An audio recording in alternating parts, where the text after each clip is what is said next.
अभी तक आपको सिर्फ यही खबरें मिली होंगी कि बच्चियों के साथ, लड़कियों के साथ, महिलाओं के साथ रेप की घटनाओं को अंजाम दे दिया, वो भी लड़कों ने।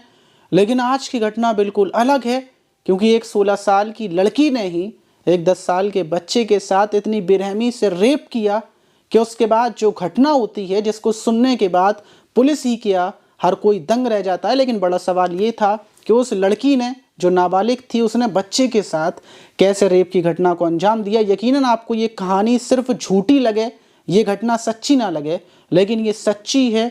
पूरा मामला सुनकर आप भी चौंक जाएंगे। तो चलते हैं और जानते हैं पूरा मामला। मेरा नाम माज है। तो घटना उत्तर प्रदेश के कानपुर के बसरा गांव की है।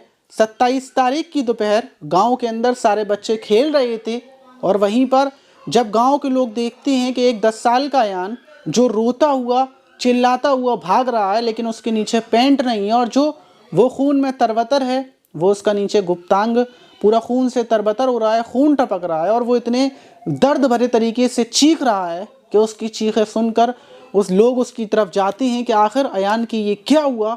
और वहीं जो अपने घर की तरफ वो दौड़ता हुआ जाता है और उसकी माँ उसको देखती है, उसके पिता देखते हैं तो फ़ौरन उसके पास पहुंचते हैं। लेकिन अयान कुछ बताने की स्थिति में नहीं था, क्योंकि वो सिर्फ दर्द से चिल्ला रहा था। फ़ौरन उसको उठाकर अस्पताल की तरफ लेके भागते हैं। सरकारी अस्पताल में उसका ट्रीटमेंट होता है।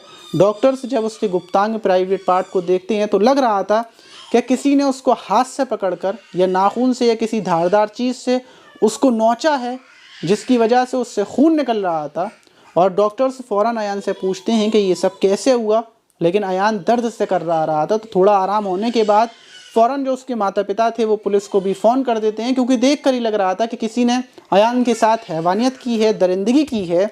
पुलिस मौके पर पहुंचती है। अयान को जब थोड़ा आराम मिलता है तो अयान से पूछा जाता है कि आखिर ये तुम्हारे साथ कैसे हुआ, किसने किया।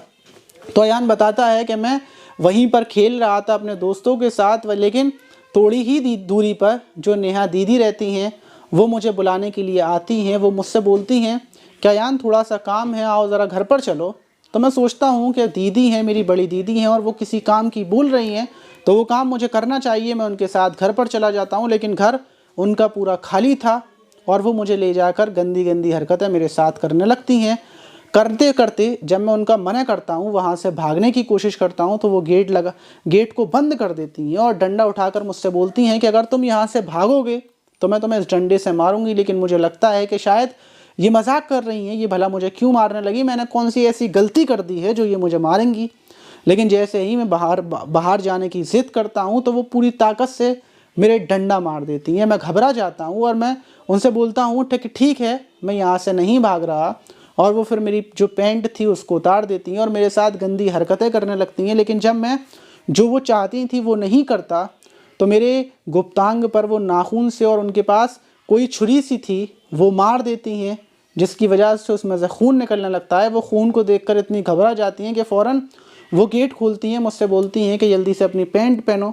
लेकिन मैं दर्द की वजह से अपनी जान बचाने के लिए वहाँ से भागता हूँ और भागते भागते जब मेरे ज़्यादा दर्द होता है तो अपने घर पर आता हूँ। पुलिस ये सुनने के बाद फ़ौरन जो नेहा थी उसके घर पर पहुँचती है और पुलिस लड़की को गिरफ्तार कर लेती है। लेकिन पुलिस के लिए बड़ा सवाल था कि आखिर लड़की नाबालिग है और जिसके साथ ये घटना हुई है वो भी नाबालिग है, लड़की के ऊपर क्या केस किया जाए। इसलिए ये मामला वहाँ के एसएसपी शलभ माथुर के पास पहुँचता है और वो इस घटना की पुष्टि करते हैं, न्यूज़ में देते हैं और बताते हैं कि पहले लड़के का इलाज चलेगा, बच्चे का इलाज चलेगा और दूसरी तरफ इस केस की जांच की जाएगी। अगर लड़की 101% दोषी पाई जाती है तो उसके ऊपर पोस्को एक्ट के तहत धारा 8 उसका जो केस है वो दर्ज किया जाएगा और उसके बाद लड़की के ऊपर कार्रवाई की जाएगी। लेकिन ये घटना सुनने के बाद हर कोई हैरान था। यकीनन आपको भी पहले लगा होगा कि ये घटना झूठ है, फेक है, लेकिन ये बिल्कुल सच घटना है, क्योंकि ऐसी ऐसी घटनाएं हो रही हैं कि लोगों को यकीन करना मुश्किल पड़ सकता है। आप इस घटना पर क्या बोलना चाहिए कमेंट बॉक्स में ज़रूर बताइएगा। मिलते हैं किसी और वीडियो में।